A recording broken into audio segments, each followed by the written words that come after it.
우리 동영상으로 예배드리는 분들과 함께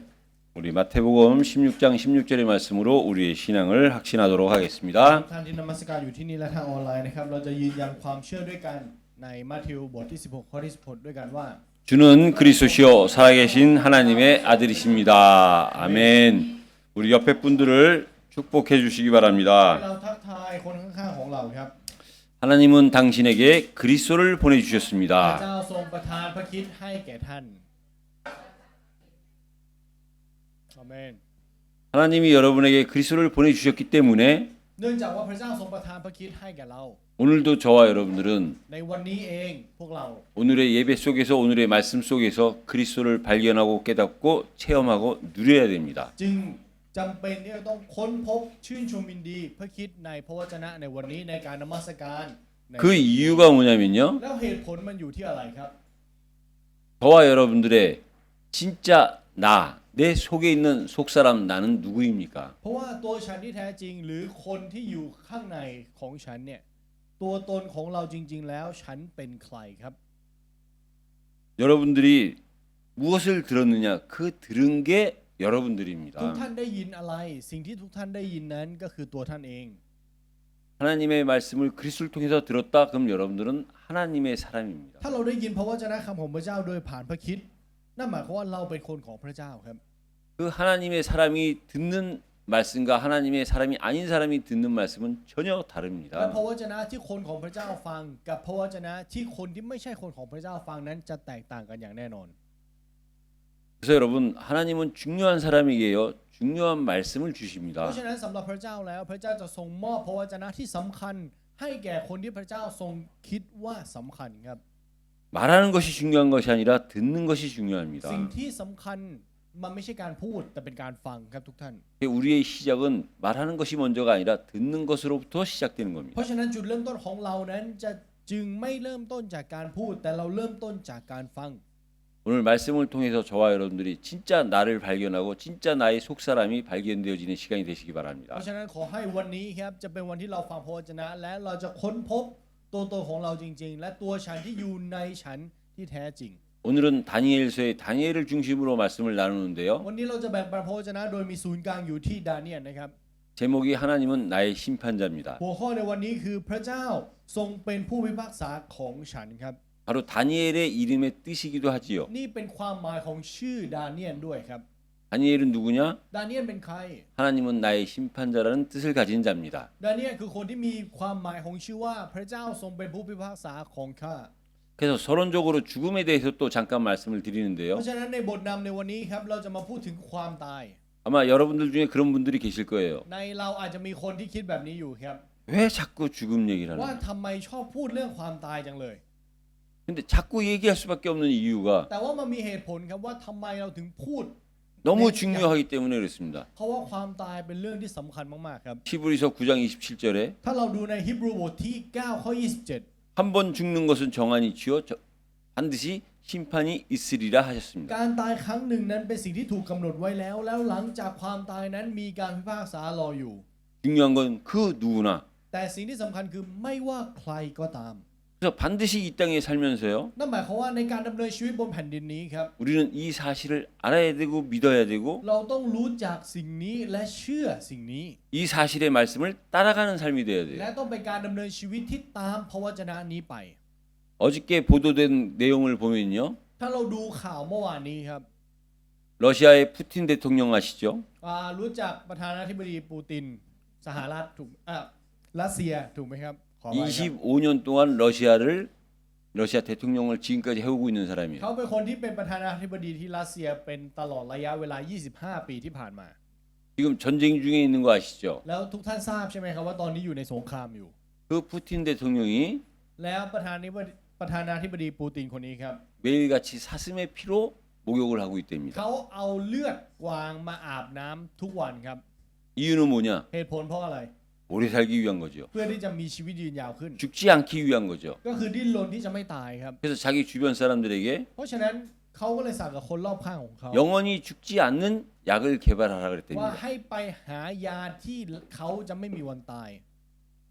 우리 푸틴 러시아 대통령이 이 히브리서 9장 27절 한 절만 믿어도 ถ้าเขาคนนั้นเชื่อเพียงพระวจนะข้อเดียวในฮีบรูบทที่9ข้อ27 그 사람의 삶이 바뀌고 미래가 바뀔 텐데요. ชีวิตของเขาคงจะถูกเปลี่ยนและอนาคตของเขาจะถูกเปลี่ยน 저와 여러분들은 자주 듣는 이 히브리서 9장 27절 그 한 절을 알지 못하고 믿지 못해서 แต่กลับกันเขากลับไม่เคยได้ยินและไม่สามารถเชื่อได้ในข้อพระคัมภีร์ที่เราฟังอย่างบ่อยมากๆในฮีบรูบทที่9ข้อ27 นี้ 해서는 안 될 일을 하고 있는 เขาเลย 겁니다. ทำในสิ่งที่ไม่ควรทำครับ 여러분 ทุกท่านครับ 죽음을 이해해야 심판을 ต้อง 이해합니다. เข้าใจความตายถึงจะเข้าใจการพิพากษาครับ 저와 여러분들이 심판이 믿어진다 이건 감사한 거죠. ถ้าเราเชื่อในการพิพากษาได้นั่นหมายความว่าเป็นเรื่องที่น่าขอบพระคุณ 그래서 저와 여러분들은 심판이 있다는 사실을 믿고 살아가시면 เพ 됩니다. ราะฉะนั้นขอให้เราดำเนินชีวิตโดยที่เชื่อครับว่ามีการพิพากษารออยู่ 성경이 증거하기 때문에 우리는 반드시 믿어야 เพราะพ 됩니다. ระคัมภีร์เป็นหลักฐานเราจึงต้องเชื่อครับ 근데 불신자들처럼 แต่ว่าเหมือนกับผู้ไม่เชื่อ 심판이 어디 있냐? การพิพากษาอยู่ที่ไหน 예, 나중에 심판이 설령 만약에 없다고 해도 저와 여러분들은 손해 볼 게 하나도 ส 없습니다. มมุตินะครับสมมุติว่าอนาคตไม่มีการพิพากษารออยู่ ชีวิตของเราก็ไม่ขาดทุนครับ 여러분 심판이 있기 때문에 우리가 이 땅에서 조금이라도 죄를 덜 짓는 เพราะ 거지요. ว่ามีการพิพากษาเราเลยใช้ชีวิตบนแผ่นดินโลกนี้โดยไม่ทำบาป 심판이 없다면 ถ้าไม่มีการพิพากษา 마음껏 숨어서 죄 안 들키기만 하면 되는 เราก็ 겁니다. แค่หลบซ่อนให้จนถึงที่สุด เพื่อให้ไม่มีใครจับได้ว่าเราบาป 그래서요 심판을 이해하시기 전에 먼저 여러분 죽음을 이해하셔야 เพราะฉะนั้น 됩니다. ก่อนที่เราจะเข้าใจการพิพากษาขอให้เราเข้าใจความตายครับ 여러분 세상이 말하는 죽음도 있어요. ทุกท่านครับมีความตายที่โลกพูดถึง 나의 죽음, 자신의 죽음, 우리가 1인칭 죽음이라고 ควา 합니다. มตายของฉันความตายที่ฉันได้เผชิญ เราเรียกว่าความตายบุรุษที่หนึ่งครับ 우리 나 개인은 언젠간 반드시 죽겠지요. เราส่วนตัววันหนึ่งเราตายแน่นอน 그걸 두고 세상은 나의 죽음 1인칭 죽음이라 그래요. แล้วสิ่งนั้นโลกบอกว่ามันคือความตายของฉัน และนั่นคือบุรุษที่หนึ่งครับ 그런가 하면 แต่กลับกัน 나와 친한 우리 주변의 사람들 ก็จะมีคนที่อยู่รอบข้างตัวเราที่ใกล้ชิดกัน 다시 말하면 너의 죽음 2인칭 หรือ 죽음입니다. ก็คือความตายของคุณนั่นคือบุรุษที่สองครับ 그 다음에요. แล้วหลังจากนั้นล่ะครับ 우리가 잘 알지는 못하지만 แน่นอนว่าเราอาจจะไม่ได้รู้จักกับเขาดี 또 ขนาดนั้น 친하지도 않지만 หรืออาจจะไม่ได้สนิทกันด้วยซ้ำ 우리가 잘 몰랐던 사람들이 죽는 경우도 우리는 뉴스를 통해서 많이 듣고 봅니다. แต่เราก็ได้เห็นและได้ยินโดยผ่านข่าวต่างๆ ว่ามีผู้คนมากมายตายจากไป 우리는 그것을 그들의 죽음 3인칭 죽음이라고 เรา 하지요. เรียกสิ่งนี้ว่าเป็นความตายบุรุษที่สามหรือก็คือความตายของพวกเขา 다시 말하면 모든 사람은 죽는다는 건 사실이라는 นั่น 거예요. หมายความว่าอะไรหมายความว่าการที่มนุษย์ทุกคนต้องตายมันคือความเป็นจริง 세상에서도 모든 사람이 죽는다는 사실을 믿고 인정하는 거예요. แม้กระทั่งโลกใบนี้ก็เชื่อและยอมรับเขาว่ามนุษย์ทุกคนต้องตาย 근데 세상에서의 죽음은 แต่ความตายที่โลกพูดถึง 결국은 슬픈 이야기, 사랑 ท้าย 이야기입니다. ที่สุดแล้วมันเป็นเรื่องราวของความโศกเศร้า และเป็นเรื่องราวของความรักครับ 세상의 모든 사람들은 죽음 앞에 슬퍼하지요. คนทุกคนบนโลกใบนี้เขาโศกเศร้าต่อหน้าความตายครับ 자신이 죽을 때도 슬퍼하고 ในตอนที่เขาจะตายเขาก็โศกเศร้า 내 옆에 사람이 죽을 때도 슬퍼하고 ในตอนที่คนรอบข้างเราเสียชีวิตเราก็โศกเศร้า 심지어는 알지 못하는 사람이 죽었다 해도 잠시 슬플 수 มาก 있습니다. ไปกว่านั้นเราไม่รู้จักเขาด้วยซ้ำแต่เราได้ข่าวลือมาว่าเขาเสียชีวิต เราก็โศกเศร้าได้ครับ 그러면서 세상은 그 죽음을 통해서 และโลกใบนี้ 사랑의 기준을 삼지요.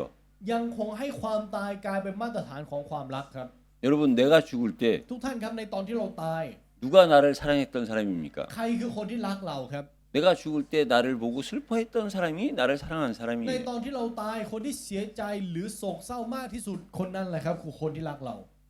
내가 죽을 때 여러 사람들이 슬퍼했다. ในตอนที่เราเสียชีวิตมีผู้คนมากมายโศกเศร้า 그럼 그 마음속에 그 사람들은 나를 사랑한 거지요. นั่นหมายความว่าจิตใจของพวกเขารักเราครับ 그래서 우리가 죽음을 보면서 เพราะฉะนั้นเมื่อเรามองดูความตาย 그 사람과의 사랑 관계를 알 수 있는 거예요. เราสามารถรู้ถึงความสัมพันธ์ของความรักของคนเหล่านั้นได้ 이 땅에서는 사랑했다고 하는데 ในแผ่นดินโลกบอกว่าโอ้เรารักคุณ 죽을 때 별로 แต่ตอนที่เขาเสียชีวิตไป 슬픔이 없다. ไม่ค่อยเศร้าโศก 세상에서는 그걸 사랑하지 않았다라고 โล 이야기합니다. กใบนี้ก็จะบอกว่าเขาไม่ได้รักกัน 그래서 세상의 죽음은요, เพราะฉะนั้นความตายในโลก 그저 슬픈 이야기, 그저 사랑 มัน 이야기예요. เป็นเพียงแค่เรื่องราวของความโศกเศร้า มันเป็นเพียงแค่เรื่องราวของความรักครับ 그 죽음은 참 생명이 무엇인지를 몰랐기 때문에 เพ 그렇습니다. ราะว่าอะไรเพราะความตายนั้นเป็นความตายที่ไม่รู้จักชีวิตแท้ 여러분 우린 다 똑같이 이 땅에서 생명을 갖고 ทุก 살아요. ท่านครับเราใช้ชีวิตบนโลกใบนี้โดยมีชีวิตเหมือนกัน 근데 그 생명이 생명이냐 참 생명이냐의 그 기준은 뭐냐? แต่มาตรฐานที่แบ่งได้ว่าอะไรคือการดำเนินชีวิตและอะไรคือการที่เราดำเนินชีวิตโดยที่มีชีวิตแท้ 원죄를 아느냐 그 원죄를 해결하신 그리스도를 알고 믿느냐가 기준입니다. มาตรฐานอยู่ตรงนี้ครับว่ารู้จักบาปดั้งเดิมไหมและรู้จักพระคริสต์ผู้ทรงแก้ไขปัญหาของบาปดั้งเดิมนี้ไหม 원죄를 알지 못하고 그리스도를 모르는 사람, คนที่ไม่รู้จักบาปดั้งเดิมไม่รู้จักพระคริสต์ 원죄를 알면서 그걸 해결하신 그리스도를 아는 사람, คนที่รู้จักบาปดั้งเดิมและรู้จักถึงพระคริสต์ผู้ทรงแก้ไขบาปดั้งเดิมนั้น 이 땅에서만큼은 똑같은 시한부 인생입니다. ในแผ่นดินโลกนี้เขามีอายุไขที่จำกัดเหมือนกันครับ 그러나 이 땅에서는 똑같은 시한부 인생이지만 แน่นอนเขาว่าบนแผ่นดินโลกเขาดำเนินชีวิตโดยที่มีชีวิตที่จำกัด 죽음 앞에서 우리는 생명과 참 생명이 구별되지요. แต่ต่อหน้าความตายเราจะแยกแยะได้ถึงชีวิตกับชีวิตที่แท้จริงครับ 그저 하루하루 살다가 죽는 사람의 생명은요. ชีวิตของคนที่ดำเนินชีวิตไปวันๆและมุ่งไปสู่ความตาย 결국은 그 끝이 뭐냐? ท้ายที่สุดแล้วจุดจบของเขาคืออะไร 슬프고 슬프고 영원히 슬픈 거예요. คือโศกเศร้าโศกเศร้าและโศกเศร้าจนถึงนิรันดร์ 참 생명의 의미를 아는 사람은요. แต่กับการคนที่รู้จักความหมายของชีวิตแท้ล่ะครับ 우리가 육신적으로 잠시 슬플 수 있죠. เนื้อหนังอาจจะมีความโศกเศร้าได้ชั่วครู่ 잠시 슬프지만 그 참 생명의 의미를 알면 영원히 감사한 แต่มันเป็น 겁니다. เพียงแค่ชั่วครู่ครับถ้ารู้จักชีวิตแท้เขาจะขอบพระคุณจนถึงนิรันดร์ 왜 오늘도 제가 서론에서 죽음을 ทำไม 이야기했느냐? วันนี้อาจารย์ยังคงพูดถึงความตายในบทนำอีกแล้ว 오늘의 주인공인 다니엘은 누구냐? เพราะว่าตัวเอกในวันนี้ครับดาเนียลคือใคร 믿음이 있는 사람인데 어떤 믿음을 가졌느냐? ดาเนียลเป็นคนที่ถือครองความเชื่อครับแต่เป็นความเชื่อแบบไหน 죽음을 초월한 믿음을 가진 사람이기 เป็น 때문에 ผู้ที่ถือครองความเชื่อที่อยู่เหนือหรือก้าวข้ามความตาย 또 다니엘을 우리가 세 가지로만 간략하게 나누면요. เพราะฉะนั้นวันนี้ครับเราจะแบ่งออกเป็น3ช่วง 다니엘은 첫째 뜻을 정한 사람이라고 성경 오늘 1장 8절은 기록하고 อย่าง 있습니다. แรกครับในบทที่1ข้อ8นั้นได้เขียนไว้ว่าดาเนียลนั้นเป็นคนที่ตัดสินใจ 여러분 뜻을 정했다는데 어떤 뜻인 줄 คำว่า 아십니까? ตัดสินใจในหน้าที่นี้หมายถึงอะไรทราบไหมครับ 내용보다 더 중요한 거는 สิ่ง 뭐냐면 ที่สำคัญไปมากกว่าเนื้อหาที่เขาตัดสินใจนะครับ 삶과 죽음 앞에서 뜻을 정한 คือ 거예요. เขาตัดสินใจต่อหน้าความเป็นและความตาย 이 다니엘이 포로 생활하고 있는 동안에 ในตลอดระยะเวลาที่ดาเนียลดำเนินชีวิตเป็นเฉลย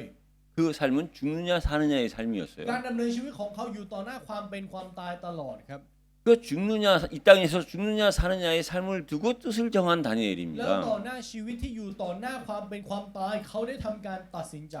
근데 오늘 말씀 중에 1장 1절 2절이 중요한데요. ในพระวจนะในวันนี้ที่เราอ่านไปนะครับในข้อที่1และข้อที่2นั้นสำคัญมาก 1장 1절은 ในบทที่1ข้อ1ครับ 바벨론의 느부갓네살 왕이 กษัตริย์เนบูคาดเนซาร์นะครับของบาบิโลน 유다 왕 여호와김을 공격한 ได้ 거예요. ทำการโจมตียูดาห์หรือก็คือเยโฮยาคิม 그래서 예루살렘 성이 함락되는 거예요. แล้วปราสาทเยรูซาเล็มนั้นถูกทำลาย 우린 지금 현재 세상을 봐도 우리가 알 수 있지요. แล้วถ้าเราดูในยุคสมัยนี้เราก็รู้ได้ครับ 강한 나라가 약한 나라를 공격한 ว่า 겁니다. ประเทศมีอำนาจโจมตีประเทศที่ด้อยอำนาจ 근데 이전에는 뭐라고 돼 있냐? แต่ว่าในข้อที่2ครับเขียนไว้ว่าอะไร 주께서 องค์เจ้านาย 그 사실을 허락하셨다는 거예요. 다시 말해서 그 유다라는 나라를 내주셨다는 ทรง 겁니다. อนุญาตหรือก็คือทรงมอบประเทศยูดาห์ให้กับเขา 그러니까 느부갓네살 왕은 강대국의 왕으로서 작은 나라를 침략하기 위해서 침략했지만 เพราะฉะนั้นสำหรับมุมมองของเนบูคาดเนซาร์ครับเขาเป็นประเทศมหาอำนาจเขาโจมตีประเทศที่เล็กกว่าได้ 거기에는 하나님의 허락이 있었던 거라는 แต่ใน 거예요. นั้นมันมีการอนุญาตของพระเจ้าอยู่ครับ 그 다음에 3절에서부터 5절까지 보면요. แล้วถ้าเรามาดูต่อในตั้งแต่ข้อที่3ถึงข้อที่5ครับ 이제 이 느부갓네살 왕은 กษัตริย์เนบูคาดเนซาร์คนนี้ครับ 자기가 유다를 공격해서 실제 주인이 됐으니까 이제 자기의 계획을 이어나가는 거예요. เขาโจมตียูดาห์แล้วและเขาก็พิชิตเมืองได้เขาก็เลยเริ่มต้นแผนการของเขาที่เขาเตรียมมา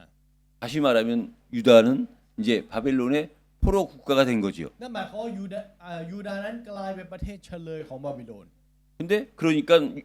이 느부갓네살 왕은 그 나라에 대한 자기의 계획을 실천하는 เพ 거예요. ราะฉะนั้นกษัตริย์เนบูคาดเนสซาร์ครับเขาก็เลยเอาแผนการของตัวเองให้มันเกิดขึ้นจริงในพื้นที่ที่เขาวางแผนไว้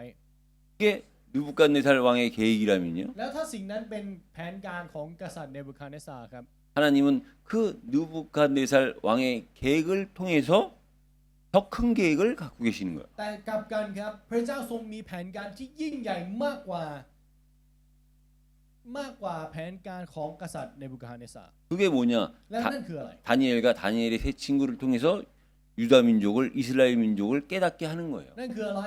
โดยผ่านดาเนียลและเพื่อนอีก3คนจะทำให้คนอิสราเอลหรือเผ่ายูดาห์นั้น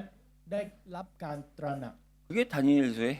นั่น 핵심입니다. คือใจความสำคัญที่สุดในพระธรรมดาเนียลครับ 강대국에 힘 있는 사람이 뜻을 가지고 자기 뜻을 이루는 것 같지만 ว่าประเทศมหาอำนาจโจมตีแล้วเหมือนทุกสิ่งทุกอย่างเป็นไปตามดั่งใจเขา 연약한 왕은 거기에 포로돼서 포로된 생활을 하는 것 같지만 กษัตริย์ที่อ่อนแอถูกจับไปเป็นเฉลยและเหมือนจะต้องดำเนินชีวิตเป็นเฉลย 거기는 하나님의 뜻을 가지고 แต่ว่าในนั้นพระเจ้าทรงมีแผนการของพระองค์ 결국은 하나님의 뜻대로 이루어진다는 และ 거예요. ท้ายที่สุดจะเป็นไปตามน้ำพระทัยของพระเจ้าครับ 그 일에 쓰임 받은 사람이 다니엘이요 세 และ 친구입니다. คนที่ถูกใช้ในการงานเหล่านี้คือดาเนียลและเพื่อนอีก3คน 그래서 정확하게 얘기하면 เพราะฉะนั้นถ้าพูดให้ชัดเจนนะครับ 다니엘이 뜻을 세울 수 있도록 하나님께서 뜻을 알려준 거지요. พระเจ้าทรงให้ดาเนียลนั้นรู้ถึงน้ำพระทัยของพระเจ้า เพื่อให้ดาเนียลสามารถตัดสินใจได้ 그래서 뜻을 정했다는 얘기는 곧 우상이 아닌 하나님을 선택했다는 การ 겁니다. ที่เขาตัดสินใจนั้นมันหมายความว่าเขาไม่ได้เลือกที่จะนมัสการรูปเคารพแต่เขาเลือกที่จะเชื่อพระเจ้าครับ 다니엘이 그렇게 선택할 수 있는 뜻을 정할 수 있는 배경은 바로 하나님이 먼저 다니엘을 선택하셨기 และ 때문이지요. ภูมิหลังที่ดาเนียลสามารถตัดสินใจได้ ก็เพราะว่าดาเนียลนั้นได้ตระหนักครับว่าพระเจ้าทรงเลือกเขาก่อน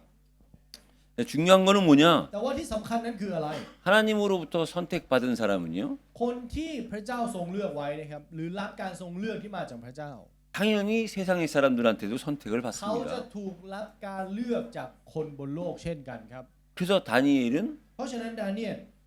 겉으로는 포로로 갔지만 ภายนอกเขาถูกจับไปเป็นเฉลย 왕관장으로부터 왕으로부터 선택을 받은 แต่ 거예요. เขากลับถูกเลือกจากกษัตริย์จากมหาดเล็ก 요셉이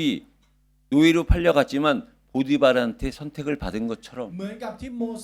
โยเซฟขออภัยครับโยเซฟเนี่ยถูกขายไปเป็นทาสแต่เขาถูกเลือกโดยผ่านโปติฟา 감옥에 끌려갔지만 간수장한테 선택을 받은 เขา 것처럼 ติดคุกแต่เขาถูกเลือกโดยผ่านผู้คุมคุก 결국은 바로 왕한테 크게 쓰임 받는 선택을 받은 แล้ว 것처럼 ท้ายที่สุดแล้วเขาถูกเลือกโดยผ่านฟาโรห์ 하나님의 선택을 받은 사람은요 ผู้ที่ได้รับการทรงเลือกของพระเจ้า 세상 앞에서도 선택을 받게 되어 있다는 ต่อ 겁니다. หน้าโลกพวกเขาก็จะถูกเลือกเช่นกันครับ 어느 정도냐? ขนาดไหน 왕이 인정할 만큼 ขนาดที่กษัตริย์ยอมรับ 나는 포로인데 เราเป็นเฉลย 왕 앞에서 포로는 아무런 가치 없는 존재일 수 있는데 เฉลยต่อหน้ากษัตริย์เฉลยที่อยู่ต่อหน้ากษัตริย์เป็นตัวตนที่อาจจะไม่มีความหมายอะไรเลยด้วยซ้ำ 왕이 선택하지 않으면 안 될 만큼 인정을 해준다는 거예요. แต่กษัตริย์ยอมรับจนถึงขนาดที่ว่าถ้ากษัตริย์ไม่เลือกเฉลยคนนี้ไม่ได้ 그러나요 แต่ว่า 거기서 또 중요한 건 뭐냐? ในความจริงในเรื่องราวเหล่านี้สิ่งที่สำคัญอีกอย่างหนึ่งคืออะไรทราบไหมครับ 내가 선택받고 선택한다는 건 쉬운 게 아니라는 การ 거예요. ที่เราถูกเลือกและการที่เราเลือกนั้นมันไม่ใช่เรื่องง่าย 특히 하나님을 향한 선택은요. โดยเฉพาะการเลือกที่เราเลือกไปสู่พระเจ้า 그 선택받은 사람과 선택을 한 사람들을 보면 특징적인 게 뭐냐? 늘 외로웠고 늘 힘들었어요. ถ้าเราดูเอกลักษณ์ของผู้ที่ได้รับการทรงเลือกและผู้ที่เลือกพระเจ้านะครับสิ่งที่เป็นเอกลักษณ์เหมือนกันคือเขาโดดเดี่ยวและลำบากเสมอครับ 12명의 정탐꾼이 가나안 땅을 정탐하러 갔어요. ในตอนที่ผู้สอดแนม12คนเข้าไปสอดแนมคานาอัน 똑같은 걸 보고 와서 เขามองเห็นสิ่งเดียวกัน 10명은 แต่10คน 우리는 저들을 이길 수 없다 그랬어요. บอกว่าเราไม่สามารถสู้พวกเขาได้ 2명은 저들은 우리의 밥이라 그랬어요. อีก2คนบอกว่าพวกเขาเป็นอาหารของเรา 10명의 말이 맞습니까? 2명의 말이 คำ 맞습니까? พูดใครถูกครับ10คนกับ2คน 세상은 10명의 얘기가 맞아요. สำหรับโลกแล้วคำพูดของคน10คนมันถูกต้องครับ 왜냐 세상은 เพราะว่าอะไรเพราะโลก 많은 사람들의 의견을 존중하고 เขาจะให้เกียรติเสียงข้างมาก 세상은 민주주의입니다. และโลกเป็นประชาธิปไตย 근데요 แต่ว่า 복음은 ข้าวประเสริฐ 교회는 คริสตจักร 민주주의가 ไม่ 아니에요. ใช่ประชาธิปไตยนะครับ 복음 중심이고 믿음 ศูนย์กลาง 중심이에요. อยู่ที่ความเชื่อและข่าวประเสริฐครับ 두 사람 얘기가 맞는 เรื่อง 겁니다. ราวของคนสองคนผู้สอดแนมสองคนถึงจะถูก 그래서 두 사람은 10사람 앞에 외로울 수밖에 없고 เพราะฉะนั้นสองคนนั้นจะต้องโดดเดี่ยวต่อหน้า10คนแน่นอน 힘들 수밖에 없고 แล้วลำบากแน่นอน 결국은 따돌림 받을 수밖에 없는 것이 ท้าย 현실이에요. ที่สุดแล้วความเป็นจริงคือพวกเขาจะถูกรังแกและรังเกียจแน่นอน 그러나 중요한 결과는 뭐냐? แต่ผลลัพธ์ที่สำคัญคืออะไร 그 외롭고 힘든 그 사람들 때문에 โดยผ่านคนเหล่านั้นที่โดดเดี่ยวและยากลำบาก 유대 안에서뿐만 아니라 이방인에게까지도 하나님 되심이 증거되는 พ 거예요. ระเจ้าผู้ทรงเป็นพระเจ้าถูกเป่าประกาศออกไปไม่ได้เพียงแค่ในยูเดียเท่านั้น แต่ไปสู่บรรดาประชาชาติ 그래서 뜻을 정한 다니엘은요. เพราะฉะนั้นดาเนียลที่ได้ตัดสินใจครับ 다른 말로 하면 죽음을 선택한 ถ้า 거예요. พูดเป็นอีกคำหนึ่งคือเขาเลือกที่จะตาย 그 힘은 어디서 나오느냐? กำลังนั้นมาจากไหน 나를 선택하신 그 하나님의 그 사실을 알고 믿었기 때문에 คือเขาเชื่อถึงความจริงที่ว่าพระเจ้าทรงเลือกเขา 두 번째는요. อย่างที่สองครับ 기도하는 ดา 다니엘입니다. เนียลที่ทำการอธิษฐานครับ 다니엘은 믿음의 뜻도 정했지만 ดาเนียลนั้นได้ตัดสินใจในเรื่องของความเชื่อด้วย 다니엘은요. 늘 기도 속에 있었어요. แต่ดาเนียลนั้นอยู่ในการอธิษฐานเสมอ 그 다니엘은 기도가 뭔지를 알았던 사람이에요. เพราะว่าดาเนียลเป็นคนที่รู้ครับว่าการอธิษฐานคืออะไร 그래서 그 다니엘은 그 기도가 삶으로 나타난 เพราะ 사람이에요. ฉะนั้นดาเนียลจึงเป็นคนที่การอธิษฐานนั้นปรากฏออกมาเป็นการดำเนินชีวิต 그래서 다니엘은 늘 기도 속에 있었기 때문에 และเนื่องจากว่าดาเนียลอยู่ในการอธิษฐานเสมอ 담대했어요. เขาจึงกล้าหาญครับ 어떠한 상황 속에서도 ไม่ว่าจะอยู่ในสถานการณ์แบบใดก็ตาม 다니엘은 담대했어요. ดาเนียลกล้าหาญครับ 그 담대함이 어디서부터 나왔느냐? และความกล้าหาญนั้นมาจากไหน 일상의 믿음에서 나왔어요. มาจากความเชื่อในชีวิตประจำวันครับ 그 일상의 믿음이 ความเชื่อในชีวิตประจำวันนั้น 그 다니엘의 성품이 된 거예요. ได้กลายเป็นบุคลิกภาพของดาเนียล 그 증거가 뭘로 나타나느냐? แล้วหลักฐานนั้นปรากฏออกมาเป็นอะไร 어떠한 상황 가운데서도 그 담대함이 단호한 단어로 말로 나타났어요. ไม่ว่าเขาจะอยู่เผชิญอยู่ในสถานการณ์แบบไหนก็ตาม ความกล้าหาญของเขาออกมาเป็นภาษาที่เด็ดขาดครับ 그리고 그 다니엘은 지혜로웠어요. แล้วดาเนียลมีสติปัญญาครับ 2장에 보니까 느부갓네살 왕이 꿈을 꿨어요. พอเรามาดูในบทที่2นะครับกษัตริย์เนบูคัดเนซาร์เนี่ยได้ทำการฝัน 그 꿈은 어떤 꿈이냐? และความฝันนั้นเป็นความฝันแบบไหน 하나님이 주신 꿈이에요. เป็นความฝันที่พระเจ้าประทานให้ครับ 그 하나님이 주신 꿈인 줄 모르는 느부갓네살 왕은 절대 해석할 수가 없죠. นั่นหมายความว่ากษัตริย์เนบูคัดเนซาร์ที่ไม่รู้ถึงความจริงที่ว่าพระเจ้าเป็นผู้มอบให้ เขาก็ไม่มีทางที่จะเข้าใจความฝันนั้น 마찬가지로 바벨론에 사는 바벨론의 박사와 술사들은 절대 그 꿈을 해석할 수가 없는 거예요. เช่นเดียวกันครับเราหมอผีเราผู้ทำนายดวง ก็ไม่สามารถที่จะตีความฝันของกษัตริย์ได้เลย 이유는 간단하죠. 하나님이 주신 꿈이기 เห 때문에. ตุผลง่ายมากครับเพราะมันเป็นความฝันที่พระเจ้าประทานให้ 그걸 누가 해석할 수 있느냐? และใครเป็นคนที่จะตีความฝันนี้ได้ 다니엘만 할 수 있는 거예요. มีเพียงแค่ดาเนียลเท่านั้นครับ 왜 다니엘이 할 수 있느냐? ทำไมดาเนียลถึงตีความได้ 그 꿈이 하나님으로부터 오셨다면 เพราะว่าถ้าความฝันนั้นมาจากพระเจ้า 그 꿈의 해석도 하나님으로부터 오는 거예요. การตีความฝันนั้นก็มาจากพระเจ้าเช่นเดียวกัน 그래서 다니엘은 그 꿈을 해석하기를 구할 수밖에 없는 เพราะ 거죠. ฉะนั้นดาเนียลเลยขอการตีความจากพระเจ้า 그 꿈은 และความฝันนั้น 곧 금으로 한 사람의 형상이 이 돌 형상이 나타났는데 사람의 형상이 나타났는데 위에는 금이에요. มีรูปปั้นคนยักษ์รูปปั้นหนึ่งครับแต่ข้างบนสุดนั้นเป็นทอง 가슴은 은이에요. หน้าอกนั้นเป็นเงิน 배는 ช่วงท้อง 노시예요. เป็นทองสำริด 다리는 새예요. ขาเป็นเหล็ก 발은 새와 흙이 합쳐진 และ 거예요. เท้าเป็นเหล็กปนดินเหนียวครับ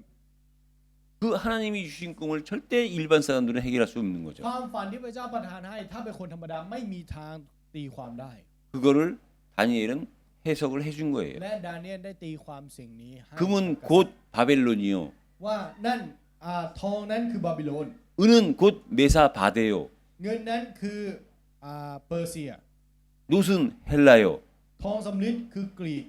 새는 로마라. เหล็กคือโรม 그리고 마지막에 그 새와 흙은 และ 마지막 때라. ปนดินเหนียวนั้นคือวาระสุดท้าย 마지막 때에 나타날 나라라 이거예요. นั่นคือแผ่นดินที่จะเกิดขึ้นเมื่อถึงวาระสุดท้าย 근데 이 형태의 특징이 뭡니까? แต่ว่าเอกลักษณ์ของสิ่งที่พูดมาเมื่อกี้คืออะไรครับ 가장 강한 금이 위로 올라갔어요. ทองที่แข็งแรงที่สุดอยู่บนสุดครับ 가장 약한 흙이 맨 밑에 있어요. ดินเหนียวที่อ่อนแอที่สุดกลับอยู่ใต้สุดครับ 그럼 그 구조상 นั่นหมายความว่าโดยองค์ประกอบของมันแล้ว 무거운 것이 위에 있고 강한 것이 위에 있으면 สิ่งที่หนักและแข็งแกร่งอยู่ข้างบนสุด 무너질 수밖에 없는 มัน 것이죠. จะล่มสลายแน่นอน 곧 세상은 바벨탑이라는 นั่นหมาย 거예요. ความว่าโลกใบนี้ท้ายที่สุดโลกใบนี้ก็คือหอบาเบล 그걸 깨달은 해석을 받은 느부갓네살은 다니엘한테 절을 했어요. แล้วกษัตริย์เดวิคาเนซาที่ได้ตระหนักในความฝันนี้เขาก้มกราบดาเนียลนะครับ 왕이 포로한테 절을 한 ก 겁니다. ษัตริย์กราบเฉลย 그게 지혜의 นั่น 힘이에요. คือกำลังหรือฤทธานุภาพของสติปัญญา 지혜는 위로부터 하나님으로부터 오는 게 สติ 지혜예요. ปัญญาคือสิ่งที่มาจากเบื้องบนมาจากพระเจ้า 언제 우리가 지혜를 얻을 수 เรา 있느냐? จะมีสติปัญญาตอนไหน 믿음의 뜻을 정하는 그 믿음 가지고 뜻을 정할 수 있는 믿음을 가지고 ถือครองความเชื่อที่สามารถตัดสินใจได้ 믿고 기도할 때 우리가요 지혜를 얻는 เชื่อ 거예요. และอธิษฐานตอนนั้นแหละครับที่เราจะได้รับสติปัญญา 그리고 다니엘은 기도했는데요. และดาเนียลก็เป็นคนอธิษฐานครับ 그 기도는 และการอธิษฐานของเขานั้น 다니엘을 그 친구들을 용맹하게 ทำให้ 만들었어요. พวกเขาและเพื่อนของเขานั้นอยู่ในความใจกล้าครับ 우리가 다니엘 세 친구가 푸른 뿔에 빠진 그 내용은 잘 알고 เรา 계시죠? รู้เนื้อหาของดาเนียลและเพื่อน3คนที่เข้าไปในเตาหลอมไฟเตาไฟ 금 신상을 만들어 놓고 ว่าสร้างรูปปั้นทองขึ้นมา 거기에 절하라는 แล้วบอก 거예요. ว่าให้ก้มกราบ 다니엘의 그 세 친구는 และเพื่อน3คนนั้นนะครับ 우상 앞에 죽을지언정 절할 수 없다는 เขาบอก 거예요. ว่าเขายอมตายแทนที่จะไปก้มกราบเหล่ารูปปั้นเหล่านั้น 그 우상 앞에 절하지 않으면 풀무불에 빠뜨리겠다는 แล้ว 거예요. ถ้าไม่ก้มกราบเขาก็ต้องถูกโยนเข้าไปในกองไฟ 근데 세 친구 แต่เพื่อนทั้ง3คนนี้ครับ 사드락 메삭 아벤느고 세 친구는요 เพื่อนทั้งสามคนนี้ 빠지겠다는 เขา 거예요. บอกว่าเขายอมที่จะเข้าไปในกองไฟนั้น 내가 빠지면 하나님이 나를 구원하실 거라는 거예요. ว่าถ้าเราเข้าไปในไฟพระเจ้าจะทรงให้ความรอดแก่เรา 더 중요한 것은 แต่ที่สำคัญกว่านั้น 그리 아니하실지라도 ถึงพระองค์จะไม่ให้พวกข้าพระองค์รอด 우리는 우상 앞에 절할 수 없다는 ข้าพระองค์ 거예요. ก็ไม่สามารถก้มกราบรูปเคารพได้ 그게 용기입니다. นั่นคือความกล้าหาญครับ 그 용기가 어디서 나올 수 และความ 있습니까? ใจกล้าหาญนี้มาจากไหน 그게 มา 믿음입니다. จากความเชื่อครับ 그래서 믿음은 เพ 용기예요. ราะฉะนั้นความเชื่อจึงเป็นความกล้าหาญ 누가 용기 있는 자냐? 믿음 있는 자가 용기 있는 ใครคือคน 자입니다. ที่กล้าหาญครับคนที่กล้าหาญคือคนที่มีความเชื่อ 다니엘은요? ดาเนียลครับ 다니엘은 이 다리오 왕 시절에 ในยุคสมัยของกษัตริย์ดาเลียสนะครับ 왕이 아닌 다른 사람한테 절하면 안 된다. ได้มีหนังสือมีกฎหมายเล่มใหม่ถูกเขียนขึ้นมาว่า ถ้ากราบสิ่งอื่นนอกจากกษัตริย์ 법을 잠시 만든 거예요. ก็จะถูกประหารชีวิตเขาได้สร้างกฎหมายนี้ขึ้นมา 왜냐? เพราะว่าอะไร 왕이 바뀌면 그 밑에 있던 사람도 바뀌어야 되는데 เพราะว่าถ้ากษัตริย์เปลี่ยนคนที่อยู่ภายใต้กษัตริย์ก็ต้องเปลี่ยนตาม 왕이 바뀌었음에도 다니엘의 그 직책은 바뀌지 않았거든요. แต่กษัตริย์องค์ใหม่ได้ขึ้นครองราชย์แต่ตำแหน่งของดาเนียลยังคงอยู่เหมือนเดิม 그걸 시기한 사람들이 และเราคนที่อิจฉาสิ่งนี้ครับ 다니엘을 어떻게 하면 죽이려고 เขาก็เลยหาวิธีการเพื่อที่จะฆ่าดาเนียล 법을 바꿔가면서 เขาเลยยอมเปลี่ยนแม้กระทั่งกฎหมาย 다니엘을 죽이려고 한 เพื่อ 거예요. ฆ่าดาเนียล 근데 다니엘이 แต่สำหรับดาเนียลครับ 분명히 왕 아닌 다른 신한테 절하면 죽을 텐데 เขารู้ทั้งรู้ครับว่าถ้าเขากราบไหว้สิ่งอื่นที่ไม่ใช่กษัตริย์เขาจะต้องตาย 이미 그 법은 바뀌어서 그 왕이 그 법에 도장을 찍었는데 และดาเนียลก็ทราบว่ากษัตริย์ลงพระนามในหนังสือสำคัญนั้นแล้วก็ตาม 그걸 성경은 뭐라고 ใน 얘기합니까? พระคัมภีร์กับเขียนไว้ว่าอะไรครับ 그 조서 서류에 어인이 임금의 도장이 찍힌 줄 알면서도 ดาเนียลทราบว่ากษัตริย์ลงพระนามในหนังสือสำคัญนั้นแล้ว 다시 말하면 저라면 죽는지 ห 알면서도 รือก็คือเขารู้ทั้งรู้ว่าถ้าเขาทำเขาจะต้องตาย 늘 하던 대로 แต่เขาก็ยังคงทำเหมือนกับที่ผ่านมา 예루살렘을 향하여 เขาหันไปสู่เยรูซาเล็ม 그것도 숨어서 하면 되는데 แล้วแอบทำก็ได้ 창문을 열고 แต่เขาเปิดประตูครับ 모든 사람이 볼 수 있도록 ให้คนทุกคนสามารถมองเห็นครับมองเห็นได้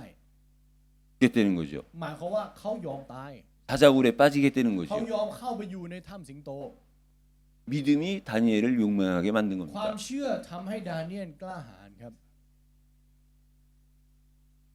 그래서 기도하는 다니엘은요 เพราะฉะนั้นดาเนียลที่อยู่ในการอธิษฐานครับ 담대했고 지혜로웠고 용맹스러웠어요. กล้าหาญมีสติปัญญาและมีใจกล้าครับ 그리고 세 번째로 이 다니엘은 예언하는 และ 다니엘이었어요. อย่างที่สามครับดาเนียลคนนี้เป็นดาเนียลผู้ทำนายครับ 이 หรือ 다니엘은요 ผู้พยากรณ์ดาเนียลคนนี้ 하나님으로부터 받은 은혜가 뭐냐? พระคุณที่เขาได้รับโดยผ่านพระเจ้าคืออะไร 마지막 때를 아는 거예요. เขาได้รู้จักวาระสุดท้ายครับ 그래서 마지막 때를 두고 예언을 했어요. เพราะฉะนั้นเขาเลยพยากรณ์ไปสู่วาระสุดท้ายที่จะเกิดขึ้น 그래서 다니엘서를 구약의 계시록이라고 이야기하는 เพราะฉะ 겁니다. นั้นก็เลยมีผู้คนที่บอกกันแบบนี้ครับว่า พระธรรมดาเนียลนั้นเป็นวิวรณ์ในพระคัมภีร์เดิม 마지막 때 그 ในวาระสุดท้าย 얘기는 곧 종말이 온다는 นั่นหมาย 거죠. ความว่าวันสิ้นโลกจะเกิดขึ้นแน่นอน 그 종말의 때 어떤 일이 แล้ว 벌어지느냐? ในวาระสุดท้ายนั้นจะเกิดอะไรขึ้น 부끄러움을 당하는 사람이 있는가 하면 จะมีคนที่ได้รับความอับอาย 별같이 빛나는 사람이 있다는 แต่ 거예요. ก็จะมีคนที่ส่องแสงเหมือนดวงดาวตลอดไปเป็นนิด 그래서 그 마지막 때까지 เพราะฉะนั้นจนถึงวาระสุดท้ายนั้น 하나님이 하신 이 다니엘서의 말씀을 พระธรรมดาเนียลที่พระเจ้าทรงตรัสไว้ 그 내용을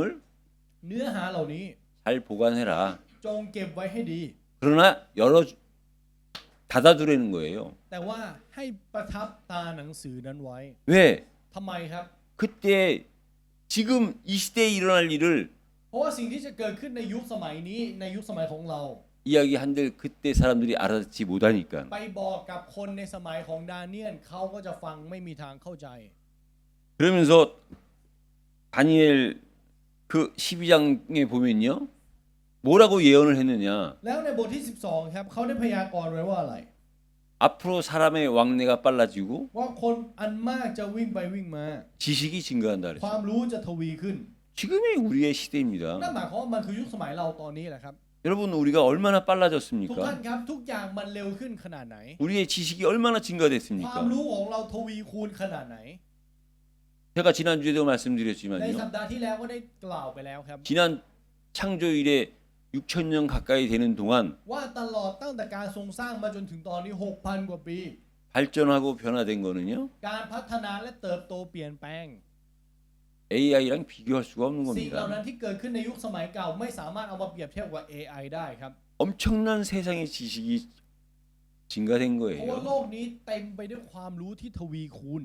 그 증가된 지식을 가지고 세상이 빨라지고 사람이 빨라진 และ 거예요. ความรู้ที่ทวีคูณนี้ทำให้ผู้คนไปมาได้ว่องไวมากขึ้น 그걸 이미 다니엘을 통해서 하나님은 예언하셨고 แล้วสิ่งนี้พระเจ้าทรงพยากรณ์ไว้โดยผ่านดาเนียลไว้แล้ว 예언 들은 말씀을 다니엘은 그대로 전한 และพระว 거예요. จนะที่ดาเนียลได้รับโดยผ่านพระเจ้า 그대로 เขา 기록한 ก็ 거예요. จดบันทึกตามนั้นและส่งต่อตามนั้น 그러면서 마지막이 뭡니까? แล้วอย่างสุดท้ายคืออะไรครับ 마지막을 기다리라. จงรอคอย 지혜 있는 자만 깨달을 수 있는 거예요. มีเพียงแค่บรรดาคนฉลาดเท่านั้นที่จะเข้าใจหรือตระหนัก 누가 마지막을 기다릴 수 있느냐? ใครคือคนที่รอคอยวาระสุดท้ายได้ 하나님으로부터 지혜 받은 자만 기다릴 수 คน 있는 ที่ 거예요. ได้รับสติปัญญาจากพระเจ้าเท่านั้นครับที่จะรอคอยได้ 그래서 믿음은 뭐냐? เพราะฉะนั้นความเชื่อคืออะไร 기다림이에요. คือการรอคอยครับ 누가 이 세상에서 가장 무서운 자냐? ใครเป็นคนที่น่ากลัวที่สุดในโลกนี้ 믿음으로 기다릴 줄 아는 자가 가장 무서운 คือคน 자예요. ที่สามารถรอด้วยความเชื่อได้คนนี้แหละครับคือคนที่น่ากลัวที่สุด 그 마지막이 뭐라고 แล้ว 얘기합니까? ท้ายที่สุดพูดว่าอะไรครับ 네 땅에 네가 설 것이라. ยืนขึ้นรับมรดกของเจ้า 네 것이 된다는 거예요. 네 นั่นหมายความว่า 것이. จะกลายเป็นของเจ้า 끝날 때에는 마지막 때에 끝날 때에는 믿는 자에게는 그 몫이 있을 거라는 ในวาระ 거예요. สุดท้ายในช่วงวาระสุดท้ายนั้น ผู้ที่มีความเชื่อก็จะมีบำเหน็จของเขา 그건 다니엘 때도 얘기한 거지만 하나님은 처음부터 우리 인간에게 하신 말씀이에요. นั่น แน่นอนว่าเป็นพระวจนะที่พระเจ้าตรัสแก่ดาเนียลแต่ความเป็นจริงแล้วพระเจ้าตรัสตั้งแต่แรกแล้วครับแก่มนุษย์ 하나님을 아는 자 곧 하나님의 형상이 회복된 자에게는 ผู้ที่รู้จักพระเจ้าผู้ที่ได้รับการลื้อฟื้นพระฉายาของพระเจ้า 곧 그 하나님의 형상 그리스도를 알고 믿는 자에게는 หรือผู้ที่เชื่อในพระคริสต์และมีพระฉายาของพระเจ้านั้น 처음부터 주신 명령이 있어요. มีคำสั่งแรกที่พระเจ้าทรงสั่งไว้แล้วครับ 생육하고 번성하고 정복하고 다스리라 땅에 충만하라. ว่าจงมีลูกดกทวีจงเต็มแผ่นดินจงปกครอง 그래서 여러분 결론을 말씀드리면요. เพราะฉะนั้นในบทสรุปครับทุกท่าน 이 땅의 최고의 지식이 뭡니까? ความรู้ที่ยิ่งใหญ่ที่สุดหรือยอดเยี่ยมที่สุดในโลกใบนี้คืออะไรครับ 빌립보서 3장 8절에 보니까 바울의 고백이에요. เมื่อเราดูในฟิลิปปีบทที่3ข้อ8นะครับนี่คือคำสารภาพของเปา 그리스도를 โล 아는 지식이 가장 고상한 지식이라. ว่าความรู้ที่รู้จักกับพระคริสต์นั้นเป็นความรู้ที่ยอดเยี่ยมที่สุด 더 중요한 거. แต่สิ่งที่สำคัญกว่านั้น 그 바울이 지금까지 알고 있었던 그 모든 것을 배설물로 여기노라. เปาโลบอกว่าแบบนี้ครับว่า ถือว่าสิ่งเหล่านั้นเป็นเหมือนเศษขยะ 지금까지 자기가 좋아했고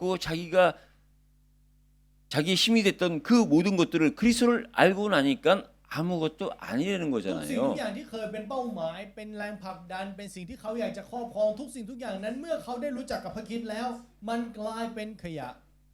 그 그리스도를 아는 지식이 가장 고상한 지식이라면 และถ้าสติปัญญาที่รู้จักพระคริสต์นั้นเป็นสติปัญญาที่ยอดเยี่ยมที่สุด 그 그리스도를 통해서만 알 수 있는 것이 뭐냐? สิ่ง 심판이에요. ที่จะรู้จักได้โดยผ่านพระคริสต์เท่านั้น คือการพิพากษาครับ 여러분 ทุกท่านครับ 세상에서도 심판이 있어요. ในโลกนี้ก็มีการพิพากษาของโลก 저와 여러분들의 삶은 어떻게 보면 늘 심판 속에 있는 การ 거예요. ดำเนินชีวิตของเราถ้าเราดูในมุมหนึ่งนะครับเราอยู่ในการพิพากษาตลอด 잘했어, 잘못했어. ทำได้ดีทำได้ไม่ดี 맞아, 틀려. ถูกผิด 어떻게 보면 우리는요 늘 심판을 받고 있는 상황 속 살면서 심판을 받으면서 살고 있는 จ 거예요. ริงๆแล้วเราในส่วนหนึ่งครับเราอาจจะดำเนินชีวิตโดยที่เราอยู่ในการพิพากษาตลอดเวลา 그러나 세상의 심판은요 แต่ว่าการพิพากษาของโลกใบนี้ครับ 세상 수준이에요. 육신 수준이에요. เป็นแค่ระดับของโลกมันเป็นแค่ระดับของแผ่นดิน 땅의 มัน 수준이에요. เป็นระดับของแผ่นดินเนื้อหนัง 분명한 것은 영적인 심판이 있다는 แต่ 거예요. ที่สำคัญคือและที่แน่นอนคือมีการพิพากษาฝ่ายวิญญาณ 영적인 심판은 การพิพากษาฝ่ายวิญญาณนั้น 신앙에 대한 심판이요 믿음에 대한 เป็น 심판이에요. การพิพากษาที่มีความเกี่ยวข้องกับความเชื่อ 땅의 일이 아니라 하늘나라의 일이에요. ไม่ใช่การงานของแผ่นดินแต่เป็นการงานของฟ้าสวรรค์ 심판이 뭡니까? การพิพากษาคืออะไรครับ 곧 끝났다는 거예요. นั่นหมายความว่าจบแล้ว 그 얘기는 뭡니까? นั่นหมายความว่าอะไรครับ 다시 시작한다는 หมายความ 거예요. ว่าจะมีการเริ่มต้นใหม่ 그 심판은 나누는 거예요. และการพิพากษานั้นคือการแบ่งแยกครับ 좋게 나누는 것이 아니라 ไม่ใช่แบ่งแยกให้มันดูดี 나쁘게 나누는 거예요. แต่แบ่งให้ชัดเจนเลยว่าอะไรดีชั่ว 사단이 이 땅에 와서 한 일이 뭡니까? สิ่งที่ซาตานมาบนแผ่นดินโลกแล้วทำคืออะไรครับ 나누는 일을 했어요. แบ่งครับ 하나님과 인간과의 관계를 나누게 만들고 แบ่งแยกความสัมพันธ์ระหว่างมนุษย์กับพระเจ้า 인간과 인간관계의 관계를 나누게 만들고 ทำให้ความสัมพันธ์ระหว่างมนุษย์กับมนุษย์แตกแยกออกจากกัน 인간과 물질과의 관계를 나누었어요. ทำให้ความสัมพันธ์ระหว่างมนุษย์กับทรัพย์สินหรือทุกสรรพสิ่งนั้นตัดขาด 그 나누는 걸 좋아했던 그 사단이 받은 것이 뭐냐? 라- 심판이에요. ซาตานที่ชอบการแบ่งแยกนี้สิ่งที่เขาจะได้รับในวันสุดท้ายนั้นคืออะไรคือการพิพากษา 하나님의 심판은요. การพิพากษาของพระเจ้านะครับ 결국은 사단을 심판하시기 위한 ท้าย 거예요. ที่สุดแล้วเพื่อพิพากษาซาตาน 또 왜 인간이 심판받아서 지옥 แล้ว 가느냐? ทำไมมนุษย์ถึงอยู่ในการพิพากษาและโดนพิพากษาและไปนรก 그거는요. สิ่งนั้นนะครับ 하나님이 인간을 심판하신 것이 아니라 พระเจ้าไม่ได้พิพากษามนุษย์ 맨 마지막 때 사단을 심판한 건데 แต่ในตอนสุดท้ายพระเจ้าพิพากษาซาตาน 이 땅에 살면서 사단을 쫓았기 때문에 나와- 심판을 같이 받은 เขา 것뿐이에요. ถูกรับการพิพากษาร่วมกับซาตานเพราะว่าในการดำเนินชีวิตบนโลกของเขาตามซาตานก็แค่นั้นเอง 그래서 여러분 이 땅에 누가 เพราะ 심판자입니까? ฉะนั้นในแผ่นดินโลกนี้ใครคือผู้พิพากษาครับ 누가 심판의 대상이고 ใครคือเป้าหมายของการพิพากษา 무엇이 심판의 기준이며 อะไรเป็นมาตรฐานของการพิพากษา 어떤 심판의 결과가 แล้ว 있습니까? มีผลลัพธ์ของการพิพากษาแบบไหนรออยู่ 이 땅의 심판은요. การพิพากษาในโลกนี้ 심판자가 그리스도 한 분일 수밖에 없는 이유가 뭐냐? เหตุผลที่มีเพียงแค่พระคริสต์เท่านั้นที่เป็นผู้พิพากษาเพราะอะไร 저와 여러분들은 이 세상의 질서를 알아야 돼요. เราต้องรู้จักระเบียบของโลกนี้ครับ 이 세상의 질서는요, 변하지 않는 질서가 있어요. ระเบียบในโลกมีระเบียบหนึ่งที่ไม่มีวันเปลี่ยนแปลงครับ 그 질서가 뭐냐? นั่นคืออะไร 죄와 죽음과 지옥이에요. คือบาปความตายและนรกครับ 이 땅에 죄 안 짓는 사람 있습니까? มีใครบนโลกที่ไม่ทำบาปไหมครับ 죽지 않는 사람 มี 있습니까? ใครที่ไม่ตายไหมครับ 거기서부터 심판이에요. แล้วนั่นแหละครับ หลังจากนั้นถึงเป็นการพิพากษา 지옥 가는 거. การไปนรก 그게 세상의 질서예요. นั่นคือระเบียบของโลก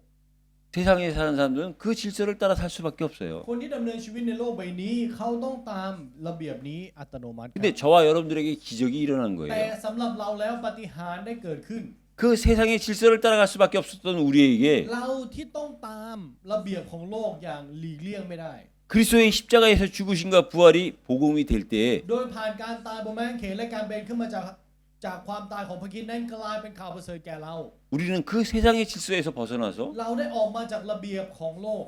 복음의 질서로 돌아온 거예요. เข้าสู่ระเบียบของข่าวประเสริฐ 복음의 질서가 뭡니까? ระเบียบของข่าวประเสริฐนั้นคืออะไรครับ 세상의 질서의 หรือ 반대입니다. กฎเกณฑ์ของข่าวประเสริฐคืออะไรครับ คือตรงข้ามกับของโลก 죄와 죽음과 지옥이라면 ถ้าเป็นบาปความตายและนรก 의와 생명과 천국이에요. เราถูกย้ายมาเป็นความชอบธรรมชีวิตและแผ่นดินสวรรค์ครับ 이거를 구별할 수 있는 능력은 แล้วความสามารถที่สามารถแบ่งแยกสิ่งเหล่านี้ได้ 정말 죽음을 알고 심판을 아는 자만 가능한 มีเพียง 거예요. แค่คนที่รู้จักความตายจริง ๆ และการพิพากษาเท่านั้นถึงจะแบ่งออก 어떻게 우리가 죽음에 대해서 알지 못하는데 เราไม่ได้รู้จักกับความตาย 왜 죽어야 되는지를 알지 못하는데 ไม่รู้ว่าทำไมมนุษย์ต้องตาย 심판을 할 수 있습니까? แล้วจะไปรู้จักการพิพากษาได้ไหมครับ 진짜 심판은 죽음 다음에 오는 การพิ 심판이거든요. พากษาจริง ๆ คือการพิพากษาที่เกิดขึ้นหลังจากความตาย 그래서 여러분 เพราะฉะนั้นทุกท่านครับ 이 땅에 가장 고상하고 가장 큰 지식이 그리스도예요. ความรู้ที่ยอดเยี่ยมที่สุดในแผ่นดินโลกนี้คือพระคริสต์ครับ 그 증거가 뭐냐? หลักฐานนั้นคืออะไร 그 그리스도를 통해서 아는 죄가 죄예요. ความบาปที่รู้จักโดยผ่านพระคริสต์เท่านั้นถึงจะเรียกว่าความบาปได้ 죄 문제를 해결하러 오신 그리스도를 알지 못하고 어떻게 죄에 대해서 안다고 할 수 ไม่ 있습니까? รู้จักพระคริสต์ผู้ทรงแก้ไขความบาปแล้วเราจะพูดได้ยังไงครับว่าเรารู้จักความบาป 그 그리스도를 잃어버린 게 และ 죽음이에요. การสูญเสียพระคริสต์นั้นคือความตาย 그 그리스도를 알지 못하고 어떻게 죽음을 얘기하고 생명을 할 수 ไม่ 있습니까? รู้จักพระคริสต์และจะไปพูดถึงชีวิตและความตายได้ยังไงครับ 그리스도 있는 곳이 천국이고 그 그리스도가 없는 것이 지옥이에요. ที่ที่พระคริสต์ทรงอยู่คือแผ่นดินสวรรค์ในที่ที่พระคริสต์ทรงไม่อยู่ด้วยที่นั่นแหละครับคือนรก 그래서 그 천국은 죽어서만 가는 것이 เพ 아니에요. ราะฉะนั้นนั่นจึงเป็นเหตุผลที่ว่าแผ่นดินสวรรค์ไม่ใช่ว่าตายแล้วค่อยไป 이 땅에 우리가 그리스도와 함께 있는 동안만큼은 แต่ในเวลาที่เราอยู่ร่วมกับพระคริสต์ในแผ่นดินโลกนี้ 거기가 하나님의 ที่ 나라예요. นั่นแหละครับแผ่นดินของพระเจ้า 하나님은 그리스도에게 하나님의 모든 것을 주셨어요. พระเจ้าทรงมอบทุกสิ่งทุกอย่างของพระองค์ไว้แก่พระคริสต์ 한 분 그리스도 안에 모든 것을 주셨어요. ในพระคริสต์ผู้เดียว พระองค์ทรงมอบทุกสิ่งทุกอย่างไว้ให้ 신앙생활이 뭡니까? การดำเนินชีวิตในความเชื่อคืออะไรครับ 하나님을 믿는 거예요. คือการเชื่อพระเจ้าครับ 하나님을 믿는다는 게 뭐죠? และการที่เราบอกว่าเราเชื่อพระเจ้านั่นคืออะไรครับ 하나님이 하신 일을 믿고 하나님의 능력을 믿는 거예요. เชื่อในการงานที่พระองค์ทรงทำและเชื่อในฤทธานุภาพของพระองค์ 하나님의 능력, 하나님의 일은 그리스도 안에 하나님의 모든 것을 주신 거예요. และการงานและฤทธานุภาพของพระเจ้านั้นคืออะไรคือการที่เอาทุกสิ่งทุกอย่างของพระองค์นั้นไว้ในพระคริสต์ 그래서 우리는 그 그리스도의 비밀을 날마다 발견해 나가는 เพ 거예요. ราะฉะนั้นในทุกๆวันของเราจึงค้นพบความล้ำลึกของพระคริสต์ในแต่ละวัน 발견한 건 더 깨닫는 거고 สิ่งที่เราค้นพบแล้วเราก็ตระหนักมากยิ่งขึ้น 깨달은 거 가지고 누리는 거고 สิ่งที่เราตระหนักแล้วเราก็มาชื่นชมยินดี 누리면 이제 나중엔 전하게 되겠죠. เมื่อเราชื่นชมยินดีมันก็จะมีการเปลี่ยนแปลง 그러니까 신앙생활은 นั่นแหละการดำเนินชีวิตในความเชื่อ 그리스도를 따라가는 คือ 삶이에요. การดำเนินชีวิตที่ตามพระคริสต์ครับ 그래서 저와 여러분들이 그리스도를 따라가려니까 그리스도를 들어야 되고 그리스도를 알아야 되고 그리스도를 믿어야 되고 และเพื่อที่เราจะตามพระคริสต์ไป เราจึงต้องเชื่อต้องรู้และชื่นชมยินดี 그러니까 기독교 안에는 เพราะฉะนั้นในคริสเตียน 많은 수준이 있는 거예요. จึงมีระดับมากมายครับ 그리스도를 아는 수준이냐 ระดับที่รู้จักแค่พระคริสต์ 믿는 수준 깨달은 หรือ 수준이냐 อยู่ในระดับที่เชื่อและตระหนัก 누리는 หรือ 수준이냐 อยู่ในระดับที่ชื่นชมยินดี 전하는 수준이냐 หรือเป็นอยู่ในระดับที่เปล่าประกาศ 그걸 성경은 แล้วสิ่งนี้พระคัมภีร์ครับ 똑같이 우리에게 믿음을 주셨는데 ก็ให้ความเชื่อแก่เราเหมือนกัน 믿음이 적은 자가 있고 แต่ก็จะมีคนที่มีความเชื่อเล็กน้อย 믿음이 없는 자가 있고 มีผู้ที่ไม่มีความเชื่อ 믿음이 큰 자가 있다라고 มี 하는 ผู้ที่ 거예요. มีความเชื่อใหญ่ 그래서 저와 여러분들은 เพราะฉะนั้นสำหรับเราแล้ว 심판에 대해서 이해가 됐다. ถ้าเราเข้าใจในการพิพากษา 정말 그 사실을 믿기만 한다. และถ้าเราเชื่อจริง 그거보다 더 큰 지식은 ๆ ไม่ 없습니다. มีความรู้ใดที่ยิ่งใหญ่ไปกว่านี้ครับ 그래서 저와 여러분들이 이게 그 심판이 최고의 지식이 될 때 우리의 삶은 복음의 질서 속에 있는 삶이 되는 เพ 거예요. ราะฉะนั้นเมื่อการพิพากษากลายเป็นความรู้ที่ยิ่งใหญ่ที่สุดของเรา การดำเนินชีวิตของเรานั้นจะอยู่ในกฎระเบียบของข่าวประเสริฐครับ 그 복음의 질서가 속에 있으면 세상의 질서 속에 있는 사람들이 보이는 거예요. และเมื่อเราอยู่ในกฎระเบียบของข่าวประเสริฐเราถึงจะมองเห็นถึงคนที่อยู่ในกฎระเบียบของโลก 그때 우리가 이 땅에서 แล้วในตอนนั้นเองครับในแผ่นดินโลกนี้ 사역해야 되는 이유, 사업해야 되는 이유, 공부해야 되는 이유가 나오는 เรา 겁니다. ถึงจะมีเหตุผลที่ว่าทำไมเราต้องทำพันธกิจ มีเหตุผลในการทำธุรกิจ มีเหตุผลในการเรียนของเรา 그걸 아는 우리에게 하나님은 하나님의 가장 중요한 일을 맡기셨어요. และเราที่รู้จากสิ่งนี้พระเจ้าทรงมอบหน้าที่ที่สำคัญที่สุดให้แก่เรา 태국 사는 저와 여러분들에게 แก่เราที่ดำเนินชีวิตอยู่ในแผ่นดินไทย 그것이 우리가 และนั่นคืออะไร 태국 77개 지방을 살리고 주변 4개국을 돕는 겁니다. นั่นคือการกอบกู้ 77 จังหวัดและช่วยเหลือ 4 ประเทศเพื่อนบ้าน 우리 아까 걸 전도사님 기도했어요. เหมือนกับที่ผู้ช่วยศิริบาลเกิร์ลได้อธิษฐานไปครับ 그리스도가 누구냐? ว่าพระคริสต์เป็นใคร 처음과 끝이 เป็นจุดเริ่มต้นและจุดจบ 시작과 나중이 เป็นเบื้องต้นและเบื้องปลาย 같으신 분이에요. เป็นผู้ที่ทั้งสองสิ่งนี้เหมือนกัน 우리가 어떻게 하면 그런 삶을 살 수 เรา 있느냐? จะดำเนินชีวิตแบบนี้ได้ยังไงครับ ที่ต้นกับปลายเหมือนเดิม 절대 우리 스스로는 살 수 없어. ด้วยตัวเราทำไม่ได้ครับ 그래서 우리는 그리스도만이 필요한 เพ 거예요. ราะฉะนั้นเราจึงจำเป็นพระคริสต์เท่านั้น 이번 주도 그 그리스도 안에서 เพราะฉะนั้นในสัปดาห์นี้ครับขอให้เราอยู่ในพระคริสต์ 다니엘을 생각해 보시면서 และขอให้เราคำนึงและนึกถึงดาเนียล 그 다니엘이 받은 복보다 더 큰 복을 누리면서 และชื่นชมยินดีในพระพรที่ยิ่งใหญ่กว่าดาเนียล 하나님께 영광을 드리는 복음 질서 속에 있는 우리의 삶이 되시기를 예수 그리스도 และขอ 이름으로 อวยพรในพระ 축복합니다. เยซูคริสต์นะครับที่เราจะอยู่ในกฎระเบียบของข่าวประเสริฐที่ถวายเกียรติแด่พระเจ้าสูงสุด 하나님 감사합니다. ขอบพระคุณพระเจ้า 다니엘을 통하여 โดยผ่านดาเนียล 하나님의 가장 고상한 지식인 그리스도를 깨닫게 하시고 โดยผ่านดาเนียลนี้เราได้ตระหนักถึงพระคริสต์ที่เป็นความรู้ที่ยอดเยี่ยมที่สุด 그 그리스도만이 하실 수 있는 심판에 대해 깨닫게 하시니 และ 감사합니다. ขอบพระคุณพระองค์ที่ให้เรานั้นได้ตระหนักถึงการพิพากษาที่มีเพียงแค่พระคริสต์เท่านั้นที่ทำได้ 믿는 자로서의 깨닫는 자로서의 삶이 한 주간 동안 승리한 삶이 되게 하여 ขอให้ 주옵소서. ตลอด1 สัปดาห์นี้เราจะดำเนินชีวิตเป็นผู้ที่เชื่อและเป็นผู้ที่ตระหนักโดยที่มีชัยชนะ 예수 그리스도 이름으로 อธิษ 기도드립니다. ฐานในพระนามพระเยซูคริสต์ 아멘. อาเมน